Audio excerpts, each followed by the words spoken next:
Gaur blogan idatzi duguna kontatuko dugu. Kaixo, ni Lucia naiz eta portzelana. Kaixo, ni Lucia naiz eta portzelanari buruz idatzi dut. Kaixo, ni Lucia naiz eta portzelanari buruz idatzi dut. Portzelana material txori bat da zeramika egiteko. Kaixo, ni Urko naiz eta konfusioari buruz hitz egingo dut. Konfusio filosofo handi bat da. Txinatar guztiek ezagutzen zuten.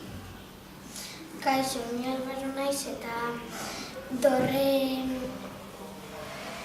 buruz idatzi dut. Gauean pizten da eta jende asko